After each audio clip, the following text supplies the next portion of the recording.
Il existe un silence particulier, qui invahit une piece lorsque, les gens, réalisent en fin la valeur exacte de si quils ont jeté. Mes parents atteignent assist dans un restaurant bondé, completement fagaise, alors quils me regardient tender un trousseau de clés en latin brillant à ma tante. Ils me regardient avec des yeux remplis de regrets soudain, si souvenant comment ils m'avaient abandonné, et dix ans plus tard.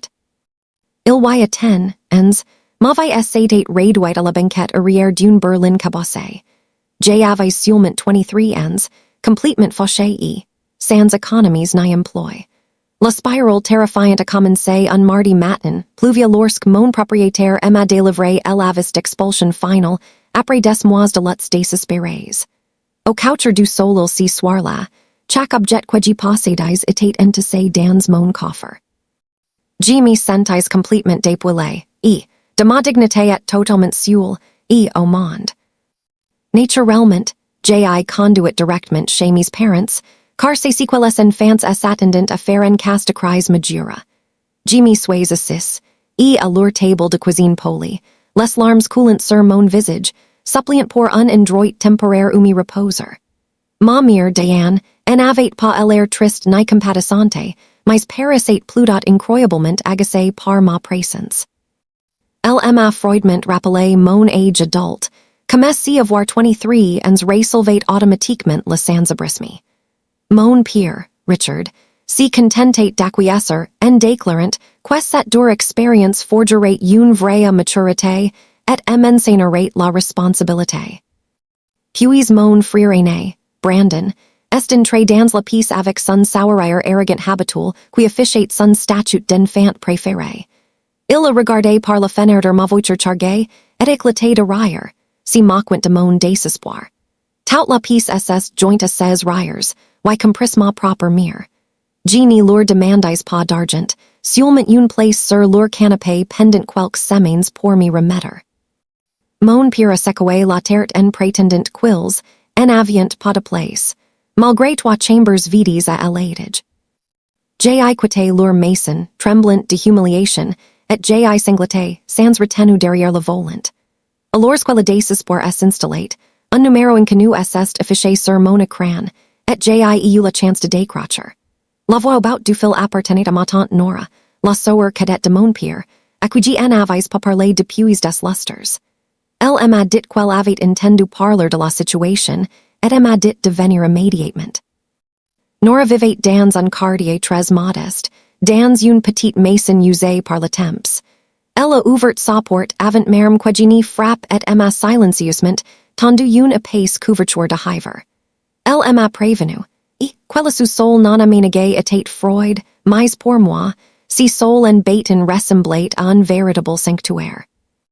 Il n'y avait qu'une ville étagère d'arrangement, et un simple lit de camp, en toile en base, mais quelqu'un avait enfin choisi de me protéger. Si simple geste de gentillesse allait changer le destin de nos deux vies.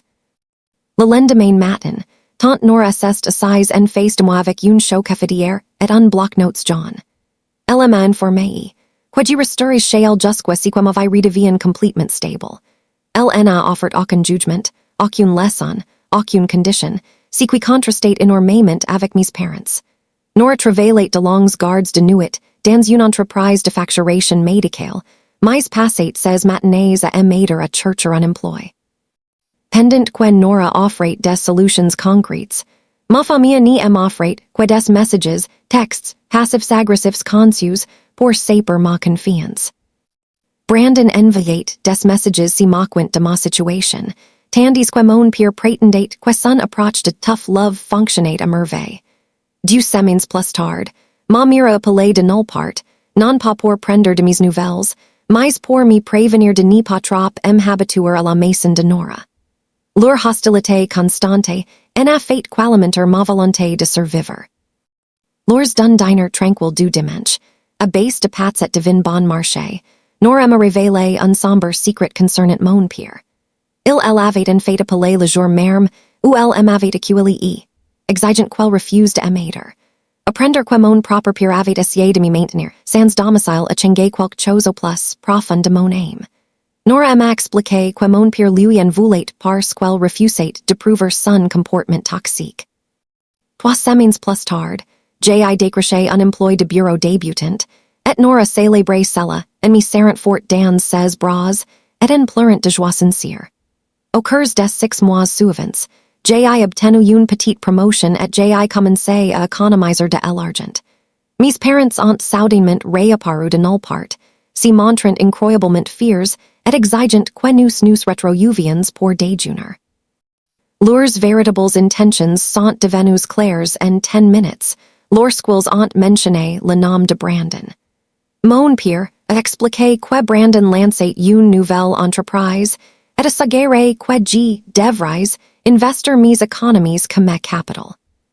C'était fascinant de constater qu'ils m'avaient refusé un canapé quand j'avais faim, mais qu'ils s'attendaient maintenant à ce que je finance leur enfant préféré.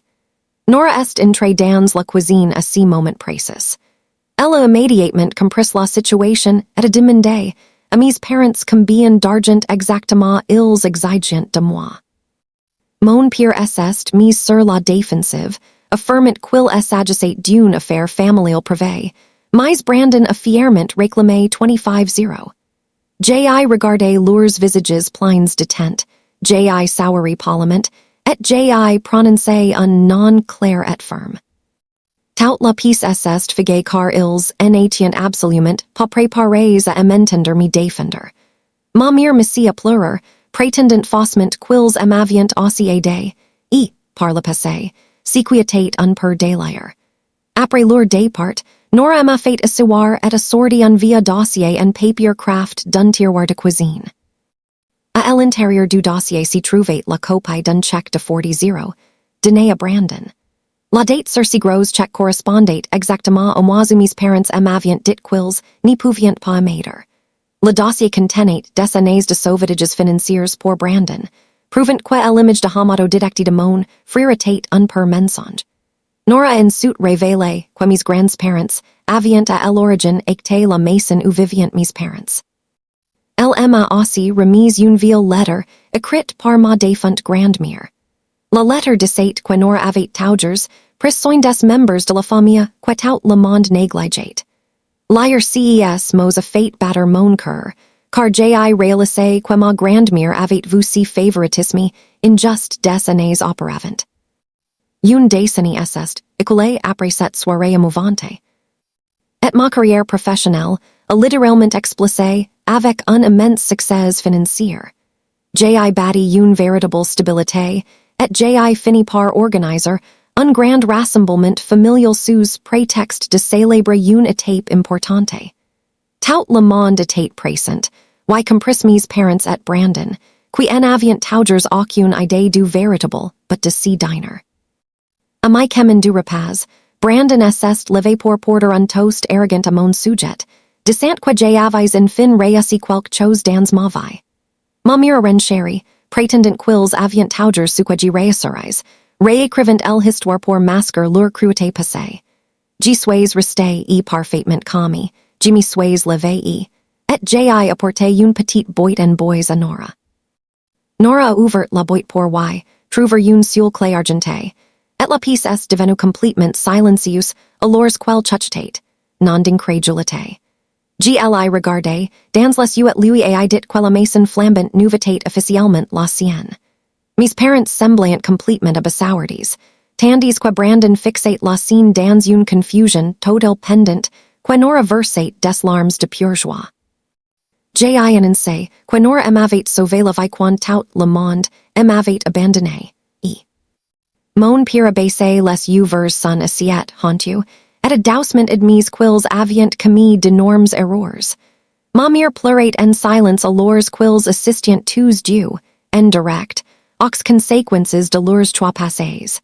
Ils étaient complètement impuissants en assistant à la victoire ultime de Nora.